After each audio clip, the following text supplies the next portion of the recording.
Right then, guys, a couple of juicy transfers this week for London clubs and their left wingers as well. So we thought we'd have a little debate and try and decide who will have the better career at the club that they've just joined. A sort of mix of how they'll do, but also putting within it maybe the value of what they cost and if they were good value, all those things, right? The two players that we're going to talk about, Mykhailo Mudryk, who's gone to Chelsea this week. We've he definitely wanted to go to Arsenal. And Leandro Trossard, who is a pretty much done deal for Arsenal. Might even have signed by the time this goes out. First of all, let's start with Chelsea. Let's start with Mudryk and we'll get to Trossard. Because, of course, Trossard, I don't think, is at Arsenal if Mudryk goes to Arsenal. How do you feel about Chelsea's spending overall and the hijacking, the gazumping of Mudryk from Arsenal? It just feels a bit wild, desperate. I think a club desperately trying to hit on something, get something right. They haven't got much right recently, and they just throw money at the problems that they have, and they have a lot of them. I'm not too sure the pieces are in place behind the scenes for them to find the right identity, to go in the right direction. So yeah, it all feels a little bit scattergun. But I mean, a lot of the players they have brought in are talented. Nobody's going to deny that. They've got a lot of ability, but it's a question, are they the right fit? The Mudryk transfer, they let Arsenal do the scouting. They let Arsenal do the bidding. They waited to find out the value. They waited to find out how much the hype was, and Todd went, I like him now. Let's take him. Do you think, well, okay, let me play devil's advocate here, because I think there's a point of view.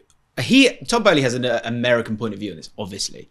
And with that in mind, when you look at American sport, in particular something like baseball, often there are players that are bought, and a club will have a sort of a volume of players. They'll give them 10-year contracts, give them silly money, or what feels like silly money, but it's one that you'll kind of get them for cheap at the start and you'll have to overpay them a little bit at the end. But what could happen within that is that there might be ways of bringing back money in. I think I initially said myself, he's just seeing shiny things. I think the word I have is capitalizing. I feel like, and also I think I've heard people talk about this before as well, that like there's only so many brilliant footballers kind of out there in terms of the ones that are going to cost 100 million. So in terms of how much scouting you need to do for those ones when you've got the money to spend and you're willing to do it in this manner, although Cucurella was linked with Man City and Mudryk was linked with Arsenal, good players are good players. I mean, you can debate if Cucurella is a good player because I know he's going through a tough time here. But are they not just capitalising on young talent? I think there comes a point, like the Cucurella deal, I think kind of makes sense because he'd worked in the Graham Potter. They had an idea that they wanted a left back who had a similar profile to Ben Chilwell, potentially could play left wing back and play left centre back as well. And that kind of made sense. With this one, they've gone into the market and they've gone, we need the best possible wide man, even though they don't need a wide man. They need a number 10 potentially, and they need a number 9 for sure. They've got João Felix as their hybrid 9, hybrid 10. The entire team is stacked full of hybrid players. And then they've gone and bought a player that, regardless of what people say, he plays in Ukraine. Not many people have watched him play. And so, I've got the stats up here, and I could sit here and tell you 7 goals, 7 assists in 12 games. I can also tell you, I know not many people have watched the 12 games. Yeah. So I do feel like there comes a point where they saw Arsenal were very... And I think one thing I will say is Arsenal... Does that not carry weight? Yeah, and that's... Yeah. I think Arsenal's talent ID has been very good when Edu and Arteta have worked together. And I think they kind of went, if they fully believe in this, why don't we put a little sprinkle on it and have a little look around? If you're feeling it, we've got the money, let's go and make it happen. Right. And that's where I think the hijack part came in, because it came in out of nowhere and they just paid more money. So... In a way, and we're going to talk about this player, but I think it's worked in favour for Arsenal because they were going to either spend 85 million on a player that they needed to get him in and hit the ground running, and he probably would have been breathing down Martinelli's neck or vice versa. And where does that leave the balance of what is currently a perfectly balanced squad? And then on the flip side, Leandro Trossard falls out with De Zerbi, and Arsenal go, hold on a minute, there's a player here that's a third of the price. Yeah. We know he works in the Premier League, and it makes a lot of sense. And I think Trossard is a brilliant signing. They've really looked out here, I think. Just that situation at Brighton with him falling out with De Zerbi, apparently being a bit unprofessional. It's worked out brilliant for Arsenal. I think, if you look at Trossard's age, what he's contributed to Brighton. I saw that trending, by the way. Yeah. He's 28. He's 28. Yeah. So yeah, he's a good little bit of experience to put in a very, very young squad. I think you're looking at his contribution as well for Brighton this season and last season as well. It's been remarkable. So yeah, they've done well to get this, and also it doesn't eat up too much into your budget what you've got in the summer. They knew they were going to spend some money this January to get somebody in the right area.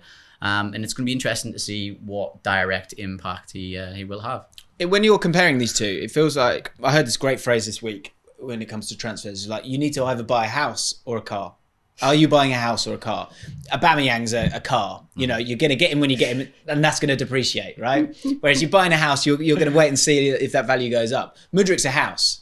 Trossard's a car. So in terms of that, I know he's 28, but if it stays there, when we're comparing these two, that's what makes it a little bit difficult, because you've got 8.5 years for Mudryk to come good or to get the money back and it be all okay. Trossard feels like the safer bet, but has he got less time to do it? Or is the bottom line actually the fact that Arsenal don't need any houses right now because they've got enough? So that's what I was going to say. It really depends on the situation. If you're Arsenal right now and I offered you Trossard and Mudryk and you're in this title race, who would you go for? Yeah, I would go for Trossard. There you go. Yeah. So, and I also don't think Mudryk in Chelsea's situation is a house, because Chelsea won't wait 8.5 years. If he doesn't hit the ground running this season and next season, he'll be gone and someone will pinch him. So, whereas with Trossard, I think you know what you're going to get. And I think at that price, you can't get frustrated at him. You can't get wound up by the fact he doesn't play very often. I think Arsenal fans are on for a winner. You bring Mudryk in, I think the pressure on this kid would have been through the roof. And that's a very different thing to bring in someone who's played at Brighton who's come to the Premier League. And I was playing devil's advocate earlier, and I believe elements of it. I don't think it's thoughtless what Todd Boehly's doing. I think it's incredibly cavalier. But I think the thing is there's a difference between being valuable and feeling valued. And I think that Arsenal squad right now, and Trossard coming into it, I think he will feel valued even if he doesn't cost as much as Mudryk. Mudryk and that Chelsea squad, that's the fear I have with the volume of players that they've got. You've got a load of valuable players, but none of them feel valued at this moment in time. And so I think we're all kind of aligned in terms of, certainly this season, it feels like Trossard is both the right call in the short term, possibly the medium term. I think with Mudryk, you're banking on the long term. Did you say? Yeah, I think absolutely. I think you made a great point about being valued. Trossard's coming into a title charge. These players from Chelsea who are coming in, they don't know how long they're going to be there. I mean, we know João Felix is leaving this. They've paid a lot of money for his loan, and like you said about Mudryk as well. Again, if it doesn't work out, they'll move on to the next shiny thing. That's just how they operate. Boehly is very well versed with US sports, having been behind the Dodgers as well. It's funny you brought that point up.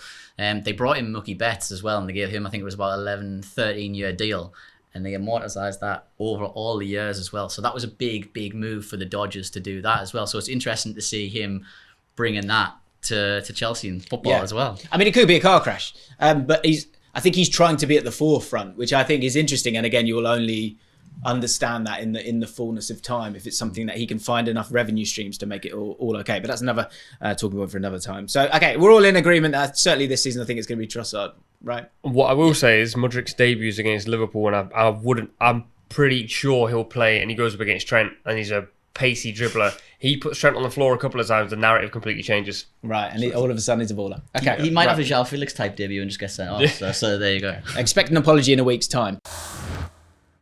Thanks so much for watching ESPN on YouTube. And for more sports highlights and analysis, be sure to download the ESPN app. And for premium content and live streaming, subscribe to ESPN Plus.